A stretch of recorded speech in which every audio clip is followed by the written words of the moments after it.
Welcome to another Triathlon podcast, the podcast that brings the electrifying world of triathlons right into your headphones.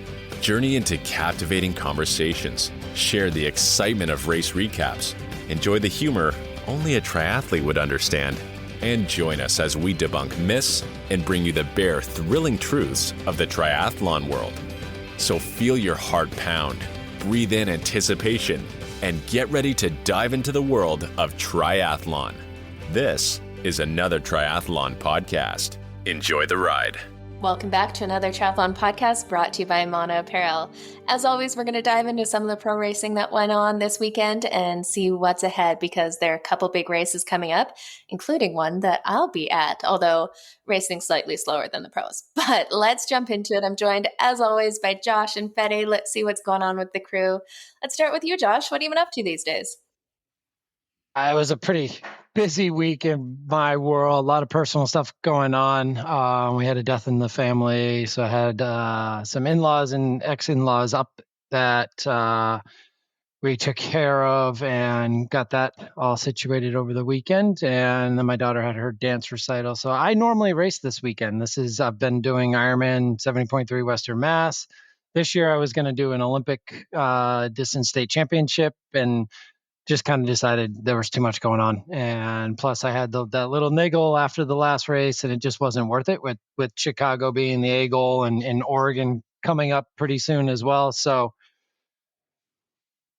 took the race off the schedule, which was the first, I guess, DNS, but didn't actually have it planned in the first place. But I had already qualified for Milwaukee, so I didn't need to do it. And on top of all of that going on, I realized I still put in a 17-hour week and got about 8 hours in on the bike, which has been the heavier side of what we've been doing. So some real big bike workouts with some long extended high watt threshold work and even some VO2 max this week too. So I had a threshold day and then a VO2 max day. And I've gained a lot of strength on the bike, but it just means these workouts get harder and harder when you're pushing watts. Like, wow, I was coasting last night for 3 hours at the watts that we were like pushing at the top of the year. So it's pretty nice to know 6 months later you can actually gain the power by the consistent effort. So it's been a really cool year on the bike, and I'm looking forward to racing Oregon in 1,300 feet of elevation instead of 3,000 feet of elevation, and really being able to see what I can do and how aero I can stay for 2.5 hours ish. Mm-hmm. So that's really good. Been a good week and staying healthy. Always key. Definitely makes a big difference. And like you said, you've been layering on that consistency. So when a little niggle or ache or life stuff gets in the way, it's just a bump on the road, and you can actually take that downtime physically and emotionally when things like that happen and know that you'll still be solid come race day. So just goes to show that work is paying off. Absolutely. And having fun while we're doing it. And being able to work in triathlon too just gives me a whole little bit more of energy. Like I'm not going to work every day. I'm half the time my wife doesn't know if I'm on the podcast with you guys or if I'm at work. Just talking triathlon all day long. So it's been great. And I've got there's a really cool new company that I've been talking to about potential partnership with work, and hopefully that'll get announced soon too. And I think it's something that we all might have some interest in around. So yeah, it's been a really cool 5-6 weeks. It's however long it's been at work as well. So it makes life a lot easier when you don't have those stresses. Mm-hmm, definitely. Well, a little tease. Keep listening to the podcast for when we can hopefully hear what that is. Because now I'm curious. Exactly. You hear it here first, I guess, right? Well, how about you, Fede? How have you been? What's going on in your world? Yeah, no, I'm happy dusting off the cobwebs on the road bike because I'm doing an Olympic distance. And Olympic distance triathlons here in Mexico, they are draft legal. So riding in pack, riding in packs, get the full-on ITU style racing. I'm gonna wear my old the tri-suit without the sleeves, so no aero, just it's really old school. Yeah, I'll probably go Speedo or crop top. We'll see how that goes. But no, enjoying it, doing a lot of like different workouts on the bike, like those super high spikes and then settling into like a thresholdy tempo type effort. And starting to love those because I usually am not the type of guy who enjoys those spikes. I like to be steady, like on the upper end, but steady. I don't like the spiking, the wattage spiking. But I feel like now with the Giro and all of that, super excited to get better at the bike. And obviously, like Josh said, it's amazing how the body responds to different stimulus. So, doing that. And actually, over the weekend, it was the first time the whole family got together to celebrate my dad's birthday, because for the past like 8-9 years we've been up doing 70.3 Hawaii. So it's crazy to just like Josh mentioned, like for 9 years this is the first time I've been home for this time of the year. So it was cool to see the whole family get together and celebrate that, which also in hindsight, like it's crazy to think that my dad, every time I race Hawaii, he's like, oh, I think my schedule freed up. I might come Sherpa for you in Hawaii. So yeah, it's a race that really means a lot to me, and hopefully I'll be back next year. And doing that. But on the training part, doing a lot of ITU style training with the 1K reps and the 400s and the 50-meter sprints in the pool, which I enjoy, by the way. I enjoy the 50s, the 100s, the 25s. Anything above that, no thank you. You start telling me 200 all out, it gets a little difficult. See, I'd much rather like a 500 pull, like just steady. Yeah.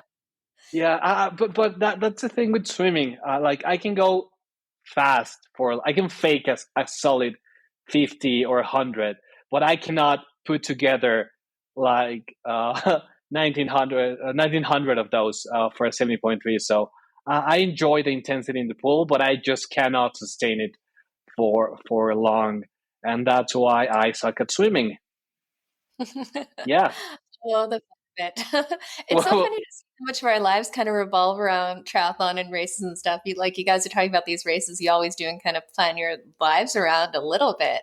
And it changes things up when you don't go to them, because it has been such a part of your yearly schedule. This weekend too, on top of it, like normally this is the weekend where my daughter always has her dance recital, but it's always been on Saturday, and 70.3 Western Mass has been on Sunday, no problem. This year they moved her dance recital to Sunday. So it was like, I would have had to have raced, finished quickly, turned around and gotten back, and not stayed for slot downs or anything like that. So it would have been crazy to be there for that. Just one little switch of a day changed the whole weekend. Crazy. Now she's only got one more year of dance left, though. So she's going junior year now and going into senior year. Last year dancing, so that was pretty emotional yesterday. Well, I hope she had a great recital there and everything went well. Yeah, she's putting herself on the DL with a calf strain. You see her limping around, walking around like she's a hardcore triathlete right now. Well, how are you, Jenna? We can see those goggle eyes. Yeah, getting some swimming in. But you guys will be shocked to hear this week I did 0 5-hour bike rides. What? I know, right? No wonder it's been raining all week. Yeah, no, definitely had a few very solid training weeks, which was a lot of fun. Had the time to kind of put it in and get in some big training.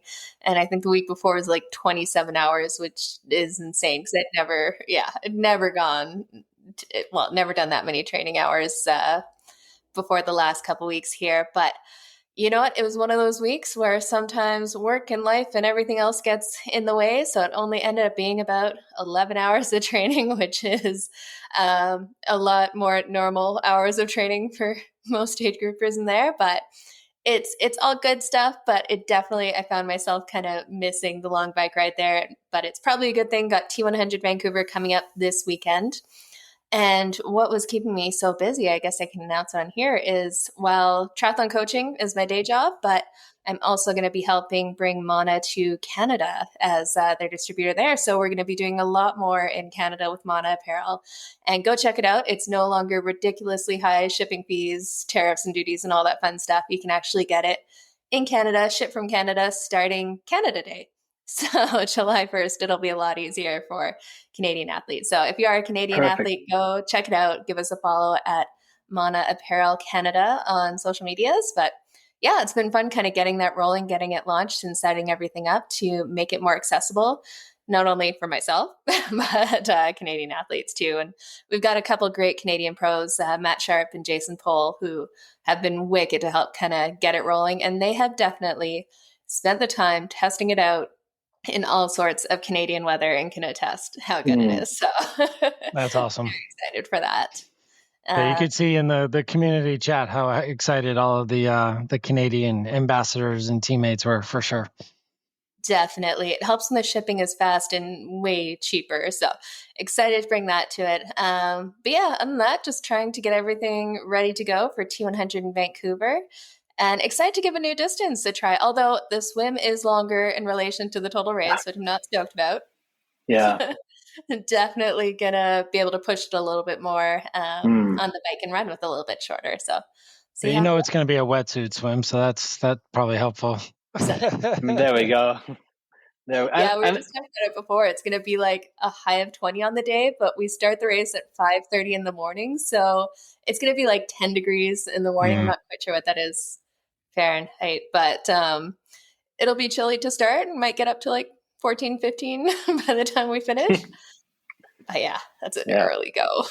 It'll be good. But that 100K distance, like it seems like it's been around for a while, but it hasn't really catch up because it's in the metric system and and maybe that's why. But I remember back in the day, like in Australia, New Zealand, they used to do a lot of these races at the 100K distance. But yeah, like you said, it's a longer-ish swim.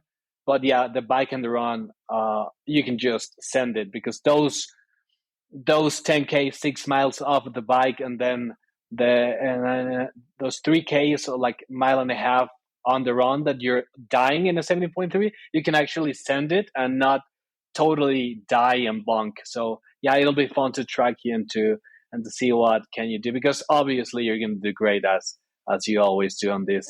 We always, you know what? I've noticed every time you say, "Oh, I don't know about this race," you go out and win. So we don't believe you anymore.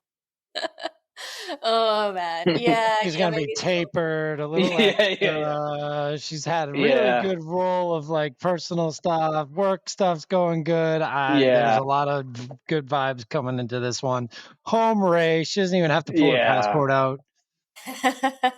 Yeah, excited to give it a go there.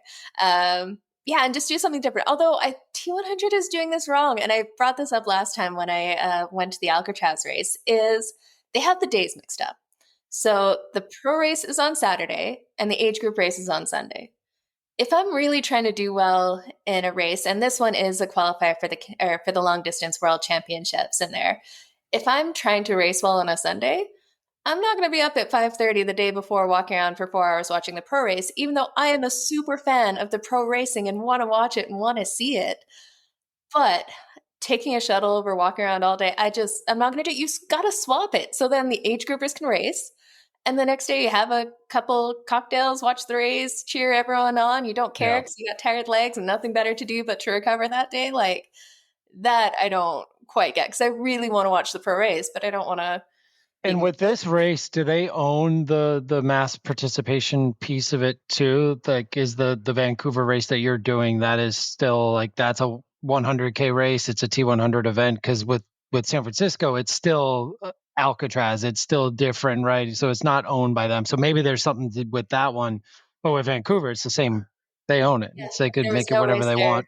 Yeah, there's no race there before. They've started a race from scratch kind of thing. So I don't understand that so much, because I really would love to watch more of the race and follow it and geek out on it and do some more coverage for another triathlon podcast and stuff. But it's a lot of hours standing around. Like, of course, I'm going to go watch a bunch of it, but It's hard to do on a weekend. You're racing no matter what. Yeah, totally. Yeah. It's No.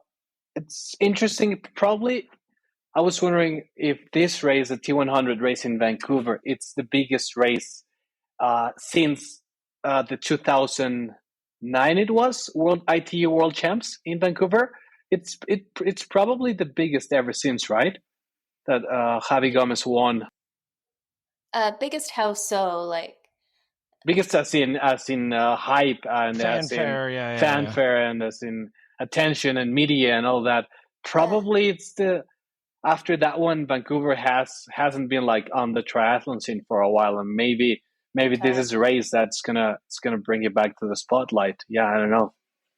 Yeah, hopefully. I know it's got to be tough to close down roads in Vancouver and stuff, and that's why Ironman has always been places like Whistler, Penticton, and stuff all around BC, where it is a lot more kind of touristy place. So yeah, be curious to see how it goes. Sounds like a bunch of laps around. I should probably do a little more course recon, but should be good. And you can't go too wrong anywhere in Vancouver, especially on the coast there. So I probably shouldn't have messaged all the ladies on the T100 start list that they should listen to the podcast this week for the recce from Jenna. No. That is something I'm so bad at with races. Before I'm like, I should probably find out how many laps there are. Yeah. At the swim start, you're like, right. Is it a clockwise, anti-clockwise? Where's the turn buoy? Yeah. So like, focus on getting fit. And then the course is what it's going to be. Right? Yes. Yeah. Meanwhile, I started my Oregon recon like this weekend. So I joined the Facebook groups. I started listening to other people, like downloaded the Garmin file. That's how you should do it, by the way. It is. Absolutely is. Oh, man. Well, let's dive into some of that pro racing that went on this weekend. We had an Ironman 70.3, part of the Ironman Pro Series at Eagleman this weekend. And Fede, why don't you tell us kind of what went down? Yeah, we had a 70.3 Eagleman, and we know this is a flat, fast course. And before we hit the record button, Josh was telling us about some Strava files and the elevation gain. So, yeah, very fast, very cool race. And the favorite was Sam Long, obviously, and he delivered. He took the win, and he ran a 1:10, so super solid run from Sam. And these type of courses sort of like suit the Sam Long type of athletes. Like it's just a head down power course. You can just full send it on the bike, and if you have the run pedigree that Sam has, it's really difficult to take the win from him. Even when Sam's strength is not the swim, like he can just like send it on the bike and catch athletes fairly quickly. We had Trevor Foley coming in second place, which was amazing. It's really good to see him racing like on that level again. So kudos to Trevor. And on third place, we had from Great Britain, Matthew Collins, and with a 1:11 half marathon. So very fast racing. We had the likes of Jackson Laundry coming in fifth place, and Ben Noodt, who I chose to win the race, finished in seventh place with a 1:16. So obviously not the run we know Ben is capable of delivering, but nonetheless, it was an incredible race. And I'm happy for Sam. Like he needed like this sort of like a couple of races to string back together, having like a solid performance. So, and yeah, really cool race to see. And yeah, I don't know if you guys have any notes on the men's race. I mean, all of them. I mean, I could see Jenna kind of smile when you mentioned Matthew Collins. If you have not seen his interview after the race, you need to look it up and find it. It is the most giggly, funniest thing ever. And apparently he said it was like the most nervous he was the entire day too. So it's this little kid who had never expected to be winning a podium in a pro race is on a pro podium with his big British accent. And it was pretty epic. But to get there, actually Mr. Knut looked like he was gonna like run with it. And Captain America was out in front for a long time on that bike. Had a good swim. The swim looked gnarly too, by the way. The swim was choppy as could be and wasn't too slow. But if you weren't a seasoned swimmer, you were going to struggle for a little bit there. but it was, as Fede mentioned, the elevation on this bike was non-existent. Almost negative. I No. saw anywhere from 0 to 160 on Strava files, feet, that is. Yeah. So yeah, true fast course. And these guys were just pushing watts the whole way. I mean, there's no coasting neither. So it doesn't make it truly easy either, because you're literally like you're on a trainer for 2.5 hours. And in their case for 2 hours, right? Sub 2. So that's exactly what we all like, because we're all riding indoors so much, and I would love that, and I'm looking forward to it kind of in Oregon. But yeah, they pushed some serious watts. There was a big train of Sam Long, Jackson kind of working the most up front, pulling Trevor. Cam Worf was with them, and man, I listened to Cam after and some of the stuff he talked. He just keeps getting fitter and fitter. Like, he had his best half marathon time, 1:15, yeah. but he had a penalty on the bike again. Yeah. So he's a clean race away from being in contention at one of these things. And it's like, well, yeah, he's there every weekend, so of course he's gonna be. But I think he's somebody to worry about come Nice, and we all know he can ride in the mountains. So we'll see what he can do at Nice. But I after this weekend, I have a feeling that Cam Worf is going to factor into the world champs. But we'll see. It was a really good race with the guys up front. Robert Callan just pushed power the whole day, and they couldn't catch him. But Sam and Trevor caught him pretty quickly on the run, and it looked like Sam was going to drop them both, and then Trevor bridged up to him and took a look at Talbot and smiled, and then it looked like Trevor was gonna go with him. But Sam was able to put it away. But it was neat to see the two big guys who we both know can bike and run neck to neck like that. And there's a lot of 70.3s. We're gonna see that in the future coming up, and hopefully in the Ironman distance as well. So like you said, it was awesome seeing Trevor back healthy and executing a race. Yeah, I mean, listening to I don't know if you guys heard some of Sam Long's interviews during the broadcast. They've been getting better at putting clips of them speaking beforehand. It just seems like Sam has this chip on his shoulder about Lionel Sanders. He's won the last couple races without Lionel Sanders there, and he was talking about how the media was talking about him getting these second places or being second best and stuff, which I don't know if that's the outside perception, because we know how solid he is in a 70.3, but he seems to think that everyone else thinks of him as the second place guy to Lionel Sanders, and it doesn't count if Lionel wasn't there. So I'm kind of curious to see what his mindset is after this race, because he's absolutely earned those wins and those finish lines, but it has been those couple times that Lionel Sanders hasn't been there. So I wonder if that gives him the confidence that he needs or kind of satisfies that itch, or if it'll be another thing of wondering what would have happened. Do you think that's why they're having a second kid too? He had a one-up Lionel. There's the hot take. Maybe. No, but I was gonna say that on the note of Cam Worth, I think he's taking a cycling approach, just gradually building into fitness. And come Nice, he's going to be a force to be reckoned with. And like you said, he's just one race away of that, having that breakthrough race that we're going to be like, oh yeah, Cam Worth, obviously. Yeah, 1:15.5 is moving. It's getting there for sure. Yeah, and his swim has really improved over the last little while too. So he's a lot closer to the front kind of from the get-go there. So be interesting to see what he can do, especially on a challenging course, which if he's riding the Pro Peloton, he knows how to ride some hills and find the right lines for those descents, which is the biggest. People seem to lose tons of time on the descents last year. Well, let's jump into the women's side of things. Fede, how did it go down? Well, the women's race was also a nail biter, especially for the third step on the podium. We obviously had the likes of Lucy Charles, Chelsea Sodero, Lisa Bechars, Grace Alexander, and obviously Lucy took the bull by the horns from the get-go, just swimming away from everyone, biking away from everyone, and just barely holding off Chelsea. I mean, Chelsea was moving really quick on the run, but with Lucy's bike power, it takes like an anyhow type of run to catch her.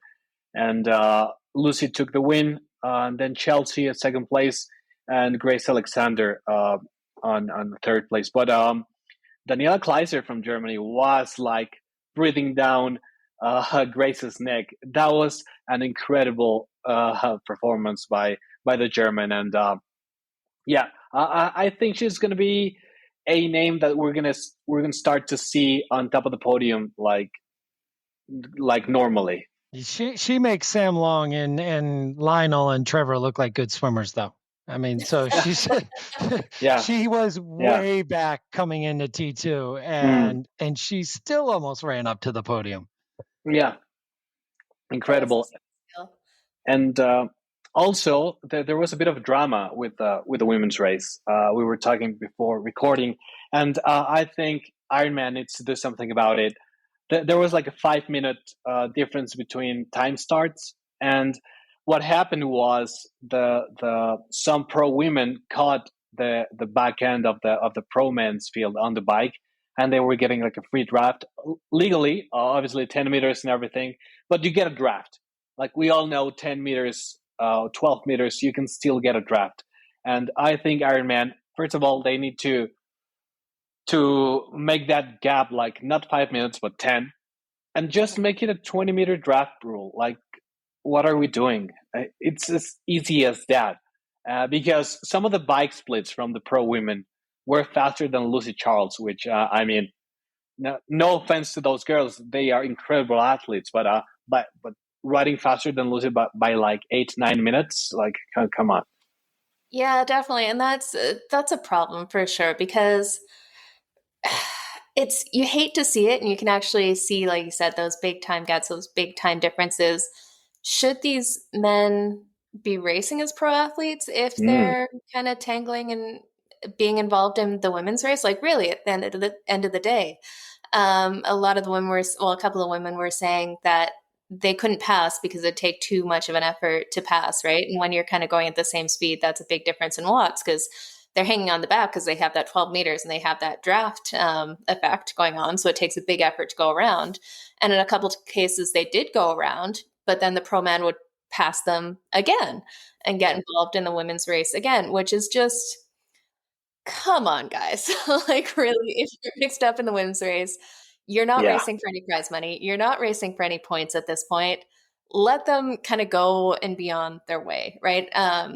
Sometimes sometimes age groupers will pass the women with a bigger gap coming from the back, but that's fine because they're moving so much faster on the bike. They just kind of go past and move out of their way, right?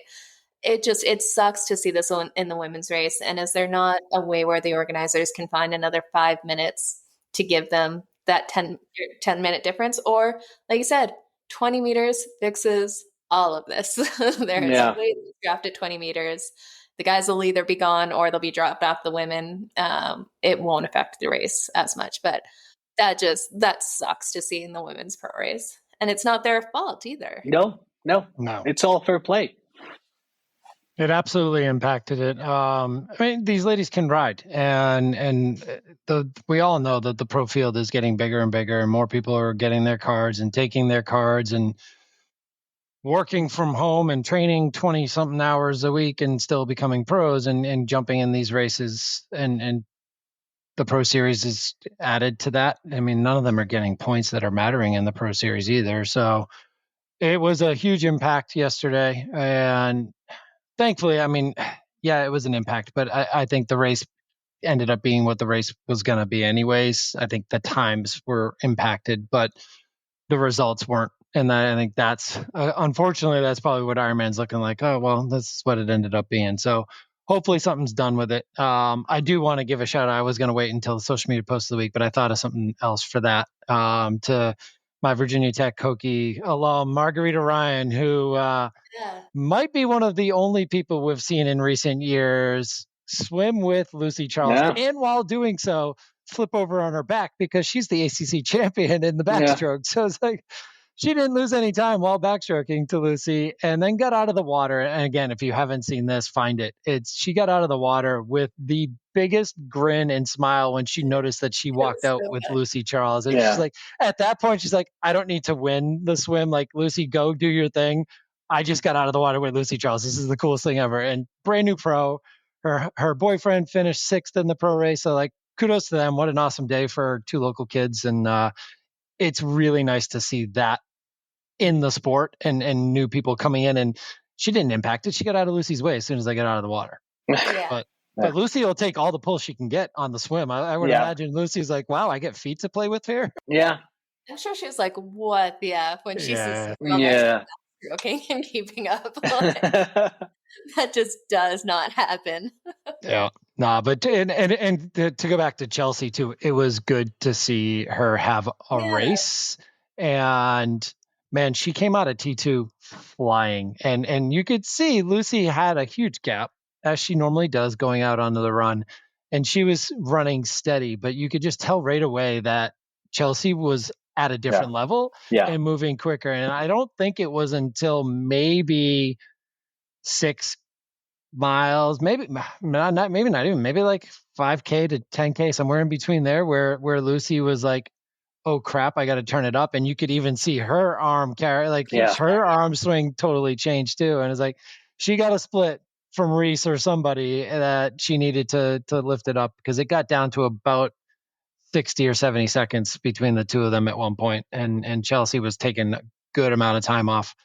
And then, like you said, Grace holding off Danielle Kleiser, that was impressive. And Lisa McHarris and Alice Alberts, 2 huge bikes as well. When you're talking about low 208, something like that, 208, 209, that's moving. No, it's a great race to watch in there for the performances. But let's talk a little bit about the broadcast. So Ironman's still working out the kinks there, but we had a split screen. But I was hoping for a split screen of the men and the women, not 2 men or 2 women. Right. I'm glad they went down. Like, they didn't just watch first place the entire time, which is good to get some eyes on Chelsea when she's running down with Lucy Charles. But if you can do that, why can't you split screen with the men? Because it felt like they stayed on the men's or the women's race for a very long time before switching up or giving any updates, right? Which they would transition from the men to the women with the split screen, but then it would go 2 women. And it wouldn't be both at any time. And it felt like if we had those split screens, then we could see a little bit more of the moves instead of talking for 10 minutes about the women and then talking for 10 minutes about the men, because moves and changes and things are happening in that time that we don't see. We just kind of barely saw some of them as they switch over. But they also have this new GPS system that they're trying to incorporate, which hopefully in the long term will be a really good thing. But at this point, it was just giving all sorts of wrong data the entire time. The commentators kept having to mention, hey, like, here are the time splits according to the pace at the point the GPS got something where at one point it's a 9-minute gap. And then is it a gap between the person in front of them, or is it a gap to the front? Like, no idea what's going on. Yeah, it was definitely very wrong on a couple of occasions in there, which made the race harder to follow. And I watched it on delay, so I couldn't go look on the Ironman Pro tracker to see, okay, where are people actually, right? And anytime you're watching a broadcast and thinking, I wish I could go to the app tracker with just numbers and times. Right. That's not a good thing. And it was, I think the other thing with this broadcast too, and they tried to do the split screen stuff, and it would work temporarily, and they would have the guys and the girls, but it was mostly one or the other with the split screen. But they also, the timing of the breaks, again, has always been an issue. Like, when they go to break, it's like literally when there's action taking place, or there's a pass being made, and then they would like go to Alice Alberts in 6th or 7th spot. And I was like, is that a Quintana Roo thing? Like, what's going on here? Right. Yeah. So the production, something in the background, it just didn't make sense on a lot of these things. And then I had it on my big screen. I had casted it from my laptop up to my TV, and I was in the kitchen doing stuff, watching, and next thing I know, it's on like loop or repeat. And occasionally you'll get an interruption in your screencast. So I was like, oh, maybe that's what it is. No, it was the same damn commercial over and over again. It was the same same sponsor. I was like, what's going on here? And yeah, we have to listen to those ads, clean it up. Take care of your sponsors, take care of your partners. I get it, but it's we just want to watch a race, and these guys are doing it in 3:30. It's not that long anymore either. 70.3 should be nice and clean and easy. Yeah, especially with both races going on. There's plenty to talk about in there. It just seems like they're very rigid with kind of those commercial breaks for the advertisers and stuff, whether the production crew doesn't understand the dynamics of a triathlon race or what's going on in the back there, because we miss a lot of the moments like that you want to see that make it interesting. We don't they're spending a lot of time on the bike. That's not the exciting part to watch. But if someone's passing or they're coming out of transition or they're like finding their positioning out of T1, like those are the things we want to see. And you would think there'd be a little more leeway on the ad break timing to make sure that we see those moments instead of, The one thing I will give them kudos for, because I just remembered this when you like the transition piece, they did get Danielle Kleisner coming into T2 and going out onto the run, which is like, normally you would never see somebody that far back, but they knew she was going to impact it. And somebody had done the research there. Yeah. And you're getting better at like kind of getting tidbits or news from the course and stuff. So this is the first time I felt like they had wrong timings on the graphics, but the commentators actually the actual the real times. So that is a massive improvement there. And one unfortunate was Tamara Jewett had another DNF and didn't even get out on the bike. It sounds like the swim kind of really got to her, and she finished like 35-minute swim. So really way back and DNF. So she's still loves the sport, but she's saying that she needs to take some time and do things that are not triathlon related, as well as she's doing triathlon stuff. So just trying to balance those with the move that she just made as well out of the country. So hopefully she's back to herself, because she was starting to get in form, it seemed like, too. Yeah, that mental aspect of it is so huge. Well, let's jump into, you mentioned you had a different social media post of the week now. What is your social media post of the week? Yeah, so I just remembered seeing Jump Across. It's been a while since we've talked about it. I've been watching all the Hayden Wild YouTube stuff. It's awesome. So watch his recovery stuff, as I've mentioned before. But the one that we had talked about and people might have forgotten about was Alex Yee. And he had his setback after the London Marathon. So he hadn't released the final episode of his whole London Marathon build and series. So that final episode just got dropped yesterday, I believe. So go check that out to kind of get the final wrap on Alex's whole build and run through London and how he's feeling afterwards. So we'll have to go check that out on the next trainer ride. There you go. Well, for my What the F of the week, sounds like we had a semi-disastrous race at Ironman 70.3 in Poland. I don't know if you guys saw this one, but it sounds like they had the wrong medals and the timing company messed up the results in there. So they ended up having to cancel the award ceremony because they didn't have correct times for people in there, and basically said, Ironman's just going to email you once we know what the actual times No way. at the end of the day. Oh, how much would that suck after the end? Oh my God. We're not quite sure how fast you went or what place you are or if you'll get that world spot. Was this so that race, I was trying to figure it out, because was there a pro race, but it was a 5150 race? Was that, I think it was Ironman, I think it was a 5150, but there was a pro race within the 5150. Oh, really? Yeah. Yeah, that's always tough when you have those. I'm guessing that was a licensed race or a different timing company, but that'd be heartbreaking after all that effort, especially if they don't get it cleaned up. Usually we're timing the European races too, but minus the roads with the bike course. But other than that, usually they're done pretty well.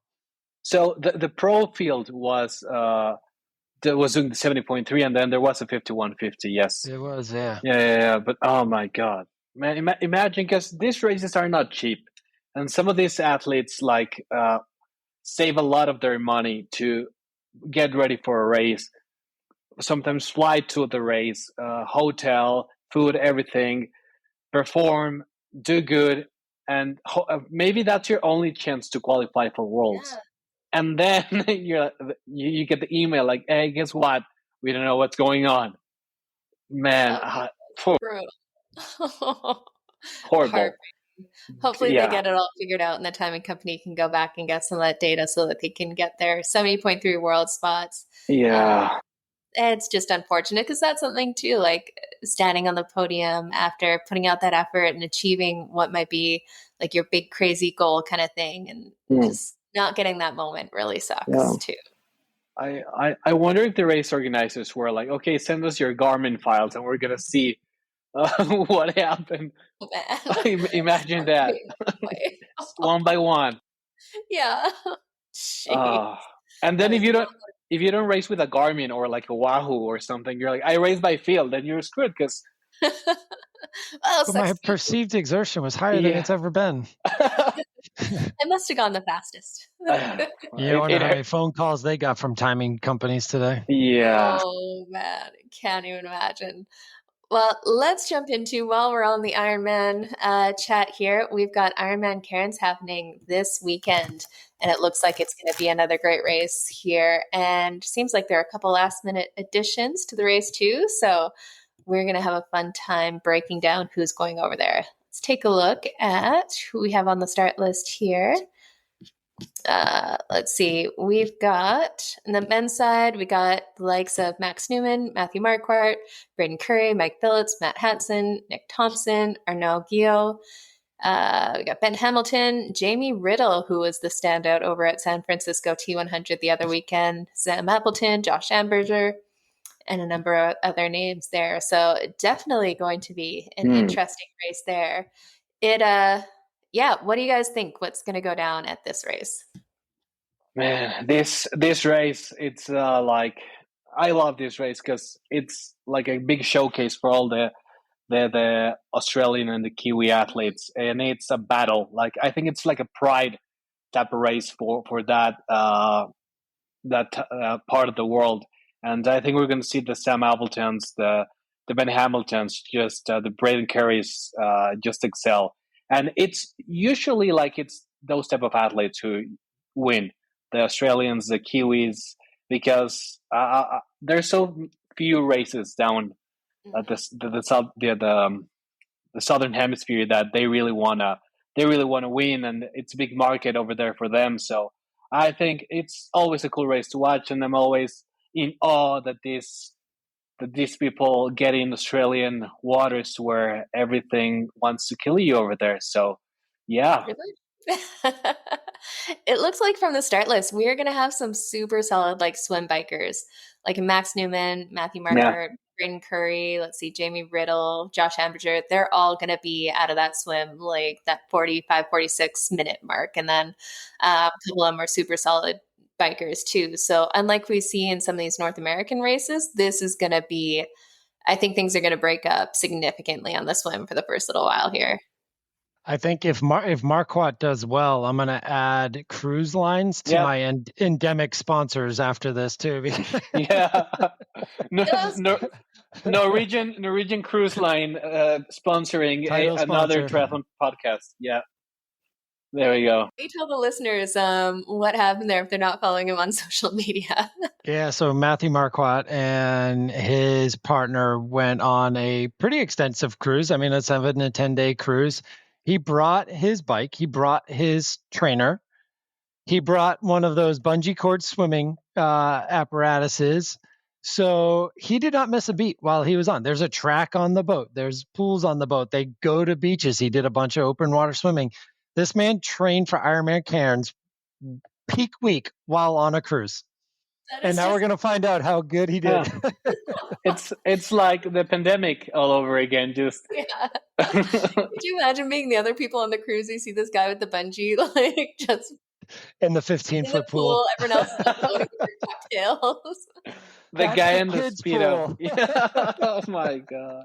Yeah, we are definitely weird people, guys. Mm-hmm. Do you know how sweaty that room would smell after that? Because it's not like they're tiny, not big rooms.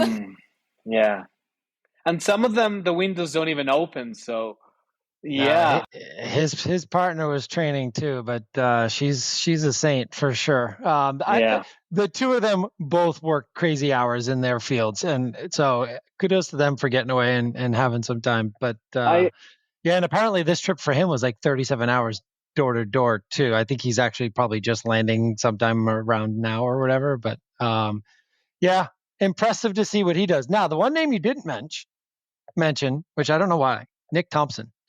I think Nick Thompson's going to factor into this because we saw what he did earlier this year and was off on the front for a while with the bike and into the run in Texas, right? I think it was in Texas. He was with Cam. So I think Nick Thompson's going to have a day at this race, and it would be nice to see a Maxi Newman come back, but we don't know what Max Newman we're going to get yet. I don't think Josh Hamburger is going to play into this after the swim. Jamie Riddle also. I mean, again, it's hard not to root for him or think he's going to have another good outing. So I actually think Nick Thompson's going to take this down. And you'll have a Braden Curry and a Jamie Riddle right there with him. Chasing him down there. Yeah, he's definitely one of the faster riders on there for sure. Like he's going to be up riding around the same time as a Matthew Marquardt kind of thing. And they'll be like the two of them, Matthew Marquardt and Nick Thompson. They'll both swim near the front, although Nick might be. Marquardt's been having a tough swims lately too, though. He hasn't been up there since he's had those like nerve injuries. Oh, true. Yeah, no good point in there. But the two of them can just bike the house down. If they come together with someone like a Mike Phillips too, like they could be a serious powerhouse on the bike there, put in some time, and then it comes down to those run predictions. But yeah, you're right, Max Newman, we don't quite know what form he'll be in there. He's definitely one of the favorites kind of based on the stats, but there are a few athletes that could have a really good day and just totally upset this whole thing. Love to see it. Okay, who do you guys got for the win here over in Cairns? Let's start with you, Josh. I'm going to stick with Nick Thompson. I know the run isn't as next level as some of these other guys, but his bike is, and I think he can get away on this bike, and he's going to have to, and he knows how to do it. So we'll see how wrong I am, but he's going to get way away from Matt Hansen. I don't think Hansen catches him on the run. I don't think Matthew Marquardt. I think the two of them are pretty similar on the run. So if the two of them get away together, that could actually probably be helpful with the both of them on the run, kind of pull each other. But I'm going to go with Nick Thompson for the win, and Jamie Riddle runs out of real estate to catch up. Yeah, I think that's a good call. He would have gotten a lot of confidence from that Ironman Texas bike and just being able to showcase in the front there. And you don't have a Kristen Blumenfeld chasing you down either this time. No. How about you, Fede? I don't know. It's a tough one because there's so many big names, and there's more than probably 5 guys that could actually run away with the win. More than that. But I'm going to go ahead and pick Braden Curry for the win. Okay. I think he has the round legs to run away from everyone. Get it done on the day. You know what? I'm going to go with Matthew Marquardt. You know what? He was away on the cruise, so he didn't have his regular job going around there being the doctor's student and doing all the research. Just training and vacationing. Right? Yeah. He'll have all the food available anytime, all the time on the cruise ship. Doesn't have That's to a great point. Cooking and all that fun stuff. I don't have his flight tracker up, so I don't know how he's doing right now, but hopefully he's good at sleeping on planes so that he can get a little sleep on the way over there. But yeah, I think he's going to be in the front on the bike or at the swim in the bike there. And then it's just a matter of holding on with the run and see how it goes. Okay, let's check out the women's race. So we've got Jackie Herring, Hannah Berry, Lottie Wilms, Kylie Simpson, Penny Slater, Rhian Holyoke, Julia Amo, Rebecca Clark. What else we got in here? Kind of the big, Charlotte McShane actually. Oh, maybe she's not. Yeah, Charlotte McShane is going to be racing from, she's in the WTCS series, so she'll be stepping up. No Ironman, her doing her first Ironman. Yeah, only 21 on the list, right? So. Yeah, so this should be a good one. Again, I think we're going to see some front end swim power and then some solid bike rides here. Like we have a lot of strong bikers on this race. So could all come together after that swim to actually have a battle on the run at the end of the day. But what do you guys think? Yeah, I think in these races with very few athletes on the start list, I think we're going to see like a very stretched out race, especially on the bike. I think the first couple of miles, it's going to be, yes, jockeying for positions. But I think when it gets to the nitty gritty of the Ironman, those super tiring 2, 3, 4 hours into the bike ride, we're going to see a lot of athletes just in no man's land. And probably, yeah, I think it's going to be like the athlete who has the most mental strength and who's the most consistent throughout the three disciplines that is going to go ahead and win, because I don't think there's going to be a lot of like bike dynamics and packs and all of that. Be nice if we could have like a Beck Clark, Julia Elmo 1-2 finish, but Mauna Apparel would be doing pretty happy with that one. Yeah. I think Beck can factor into this. I think she's gotten back into form from her run injury. I don't think Penny Slater's there yet, but we don't know because we haven't seen her race yet this year with her injury. I think this is a Lottie and a Hanna Berry race to lose. Regan, we've seen just win every race that she shows up on, and then I think in Texas she struggled. So we don't know what we're going to get there. And Jackie's making this trip last minute to get all these points, so she has to be up front in order to get points. And she's not going there to get 3,700 points by finishing way back. She's going there to finish up front, and I think if she's a factor late in this race, she can run with anyone out there. And I think Jackie's going to finish on the podium, if not winning this damn thing. Yeah, and with this, really, you have like the run times are a little softer in it. We only have a couple women who can run under, or have at this point run under 3 hours. So like a Jackie Herring and a Kylie Simpson, they can definitely go under that 3 hours. After that, it's kind of closer to that 305 to 310 range that we typically see from these women. So I think so much of it is going to come down to that bike ride. If they can all kind of stick together, you have a group of women there who are all around the same time, same bike strength, and are very strong on the bike, to see if we'll see some tactics come in where maybe they all do come together and ride together. Or if, like Fede said, we just see everyone in no man's land, it's your own race and see what you got left in the legs at the end of the day. Yeah, I'm leaning towards Jackie Herring. It seems like she was fired up after Texas, just not getting what she wanted out of it, coming over here, trying to get those Pro Series points, and Hamburg was where she got. Yeah. So speaking of WTF, this just reminded me, she was like sabotaged practically by protesters in Hamburg that threw glass onto the course. Yeah.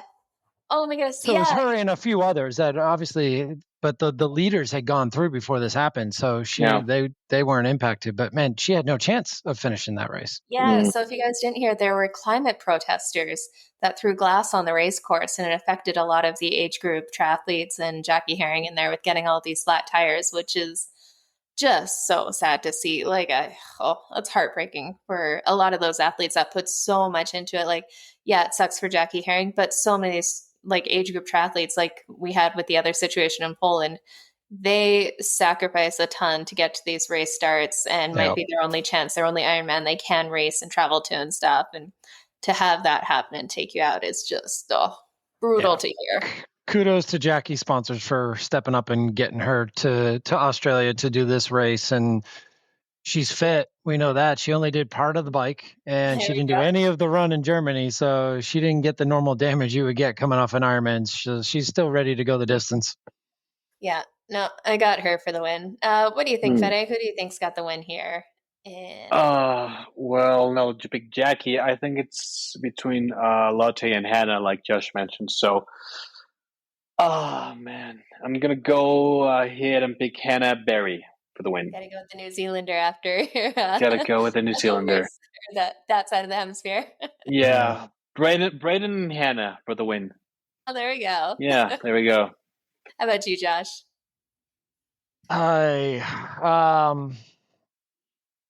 Since you got Jackie, I think she's going to win it. But I'm gonna go with Lottie. Lottie's had a great year, and she's just been so consistent. Every race she shows up at, she's on the podium. She's around. She's knocking. Can't miss the green kit coming anywhere. Like, the announcers can't mess her up. I hope not. Do we like this green kit situation for this brand that sponsored these athletes? Do we enjoy this kit?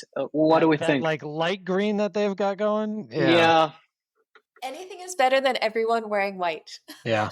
This is true. This is true. Bored of everyone, like half of the pro field is wearing white tops on there. Like, yeah. And then you get Kyle Smith, who's got white and black. Like, come on, what are you doing there? Right. Yeah, make it interesting. Okay. Okay.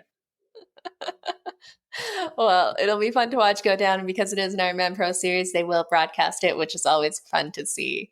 But we got one more big race going on this weekend. I'll see how much of it I can catch in person, but we got the T100 in Vancouver. And we have got a stacked field. Some of the athletes racing, we got Julie Duran, Taylor Spivey, Taylor Knibb, Ashley Gentle, Lucy Charles-Barclay, Grace Beck, Jess Learmonth, Paula Finlay, Holly Lawrence, Lucy Byram, Donald, Marilyn DeBoer. Oh, okay, and a lot more wildcards and everyone else in there. So this and Kleiser for the third straight week, by the way. There we go. Yeah, there we go. Taking these up. That is a lot of racing, but I'm excited to see how Lucy Charles-Barclay goes here. Once we saw her have a dominant Ironman, and then she did the 70.3 and absolutely dominated there. How is that going to translate down to the 100K distance against much more stacked field, we'll say, than some of those other races? What do you guys think is going to happen in Vancouver? I think it's an open race. Like, yes, we have big names, but I think the fact that it's a course that none of these athletes have seen before, I think we're going to see a lot of surprises. And we have a lot of wild cards as well who can actually play a big impact into this race. Mm-hmm. And it's great to see. It looks like Paula Finlay, at least her visa issues kind of got fixed up, because she'll actually be over there racing. And she just came off of a great race in San Francisco with a 4th place, her best result so far. So what do we think? Is the home field advantage, being back in Canada, going to give her a boost? I mean, that was my hot take for you earlier today. So, yeah. I think for sure Paula is going to be a factor, and we've often seen her kind of like just get into a groove on the run and not push, but when she has pushed, she's made a big impact. So I think this is one of those races where she is impacting the bike and not jogging out of the swim run. Like, she's not going to be going through the motions. This is going to be fully locked in and loaded. Like, I need to perform, and if I need to take a break after this weekend, I can take a break after this weekend.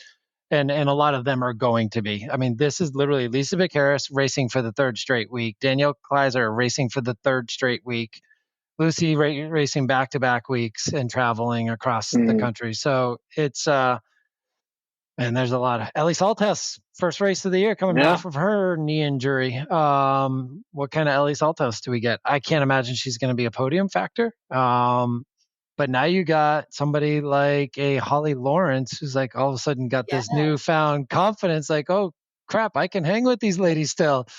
How does that impact her going up to Vancouver, and or do we just have the same old 1, 2, 3, and we got Julie and Taylor Knibb? Lucy's got to be a factor, right? I mean, yeah. What do you guys think with Taylor Knibb getting beat for the first time ever at this 100K distance? Does that have her fired up and just hungry to take it from the start, or will she be questioning herself a little bit more? It sounds like she wasn't quite happy with her race in San Francisco. And we saw Julie Duran for beating out the first person to beat Taylor Knibb. Too many Taylors. The first person to beat Taylor Knibb at this distance. She's got to be flying high with confidence. And this race will be kind of similar conditions to San Francisco. The water is going to be cold. The morning is going to be cold. It's going to be a very early start. So that'll. By the way, that 10 degrees Celsius was like 50 Fahrenheit for our listeners. Oh, there we go. So similar to oceanside air temperature. There we go. Yeah, okay. definitely chilly start in there at that time in the morning after getting out of the very cold water. Will be fun. But yeah, what do you guys think? Is Julie Duran gonna take another win here after the confidence she got from last T100? I wish we could watch the behind the scenes T100 stuff, because I don't know if you guys have watched the behind the scenes since San Francisco. It's pretty amazing the access you get while they're like in the hotel before they get on the bus, and then on the bus and on the boat waiting to get ready to go, and they're all zipping each other up and they're all joking around, and Taylor Knibb's laughing and joking. I was like, Yeah. if I knew what that behind the scenes looks like before this race, I'd give you my prediction on Taylor Knibb, because I doubt she's going to be laughing and joking like she was before that race in San Francisco, if she's ready to just throw down. I agree. Because that's not like the typical Taylor Knibb, all locked in and ready to go. Like, she was joking with Paula Finlay in transition as they were setting up their bikes before they even got to the boat. So I think you're going to have a different Taylor Knibb for that factor alone. I'm going with Taylor Knibb. There we go. What do you think, Fede? Who do you got for the win in here?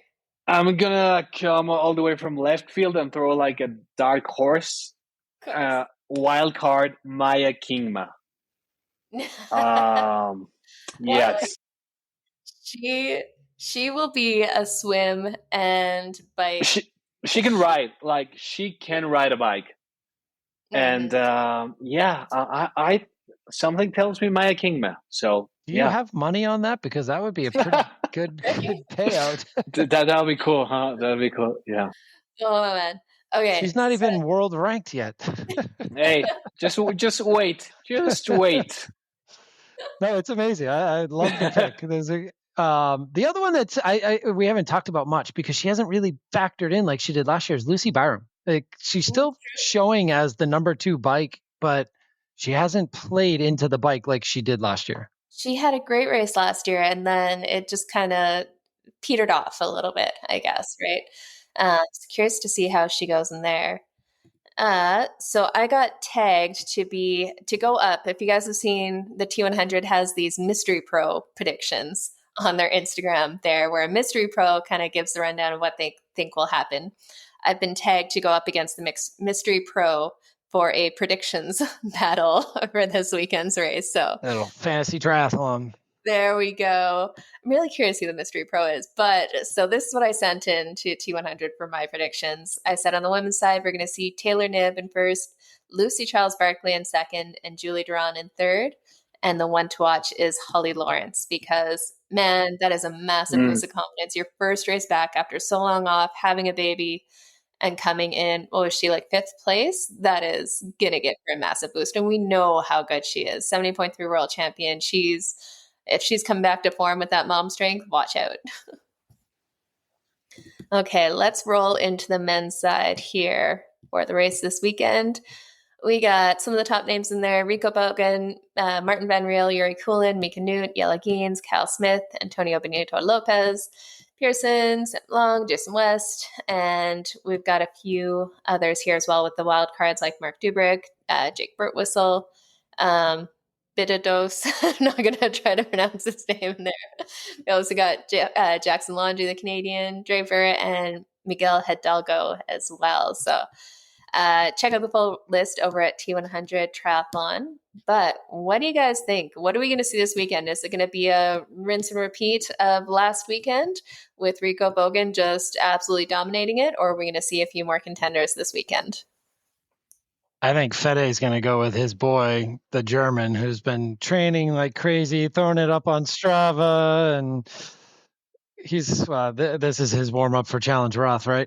I'm talking about Freddie Funk, if you don't know. Yeah, he's been all over the place with his training, and yeah, no, I don't think he's going to be up front, but he will be a factor in this race for sure, which we have not seen him since Singapore, and that race just doesn't count when you look at like who did well there and predictions for future races. So the only thing it can do is hurt you, really. I don't think it impacts on the rest of your season. But I do not think we're going to have another Rico showing. I think you've had somebody like Martin Van Riel who just wasn't fully to form 2 weeks ago, and is going to have a little chip on his shoulder because this has now been a few races where he hasn't won. And after that huge winning streak, this is now a couple of races in a row where he's had to sit and watch other people take the tape. So I think Martin does actually have the race that we all saw last year and does come away with taking the tape here. I also think Morgan Pearson's going to have a better race than he had in San Francisco because he had a hell of a run, as we know he can. But he's still learning TT as well. I don't think Sam Long factors, unfortunately. He's gonna all that adrenaline he had last week's gone. But yeah. I'm gonna go with Martin Van Riel showing up. The real deal is back. Yeah, he's got such a thing with like Jelle Geens once again finished ahead of him, and that's where we kind of saw that drop off with Martin Van Riel. Is he was so dominant, then Jelle Geens came in, beat him, and obviously like he knew for a long time how good Jelle is, and it kind of shook him a little bit. But I'd be curious to see if he can come back there because really like Jelle ran really well in San Francisco in there, but I don't know. I think Rico Bogen was just so far ahead on that bike. If he's putting down those massive watts that he did in San Francisco on a flatter course, he's going to be cruising away, unless his aerodynamics are just absolute crap, and that's why he did San Francisco. Like the watts that guy is throwing down on a flatter course, he is just going to be flying. Yeah. How much does he have left? That's the only thing I'm crossing my fingers for. Like 2 weeks later, can he throw another 400 watts down? Yeah.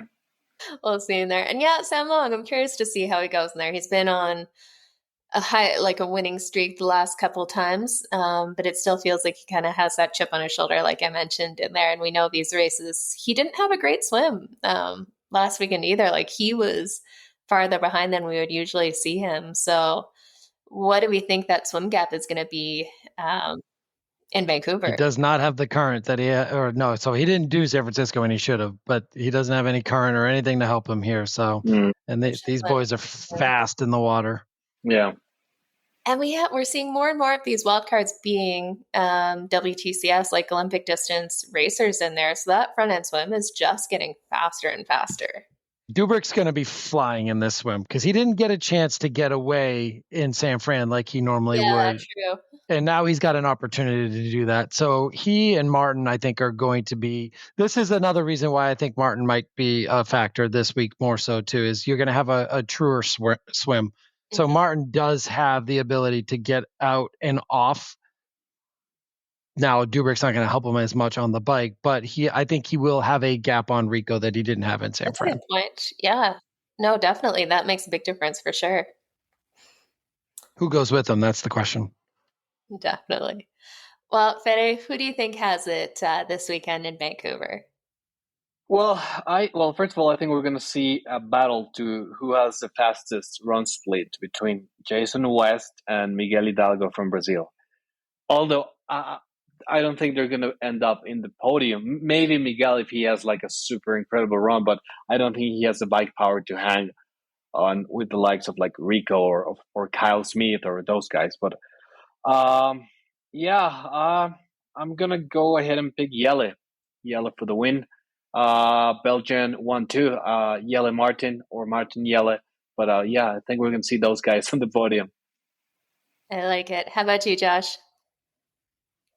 He's going with the Belgian podium. I'm actually going to flip it up and go a German podium. Like you could legit have a German podium. You really could, yeah.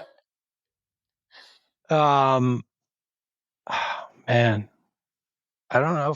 I think Rico's going to fade on the run. Yeah. So I'm going to go Mika, Fred, Rico. Ooh, okay. Freddie can like there aren't many people that can ride with those guys. Freddie can ride with them for sure. Can.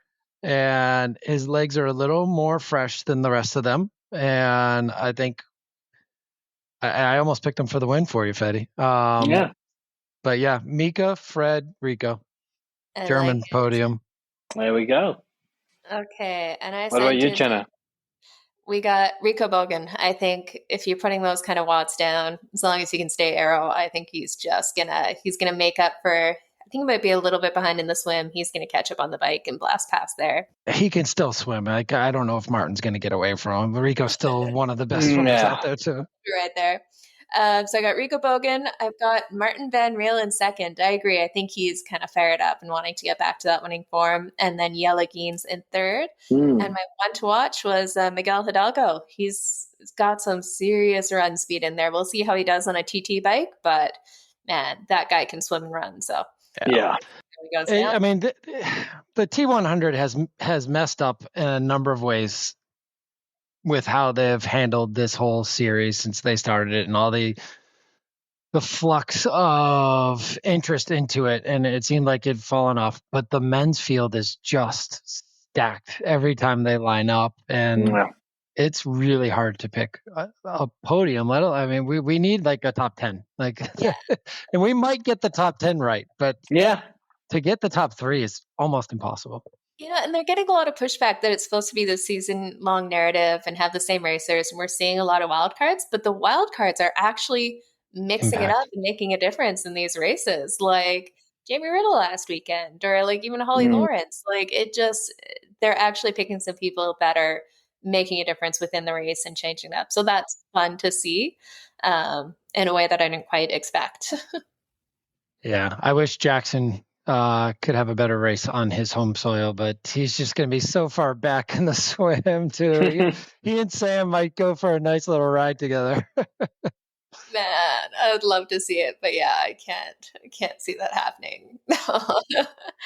Well, definitely give the races a watch this weekend. There's going to be lots of action going down, and we will bring it all to you next week and catch up on what happened. But as always, thanks for joining me, guys. Thanks for having Thank you, guys. This is what, episode 98? Unbelievable. We're almost there.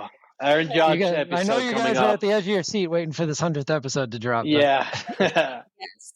Go follow us on social media and YouTube so that you get the notification when episode 100 comes out, because you are not going to want to miss it. This athlete, I don't know the last time they've done a podcast that they weren't associated with. So it's going to be pretty epic, and it was definitely not by invitation have they accepted a podcast invitation. So yeah, definitely subscribe to the YouTube channel because you want to watch this one. Yeah, we'll give you a hint. This is someone Jack Kelly hasn't been able to get on that he wants to get on. So Jack Kelly likes to mic drop a lot these days. So Jack, we're coming right back at you. We'll catch up next week, guys. All right. See you.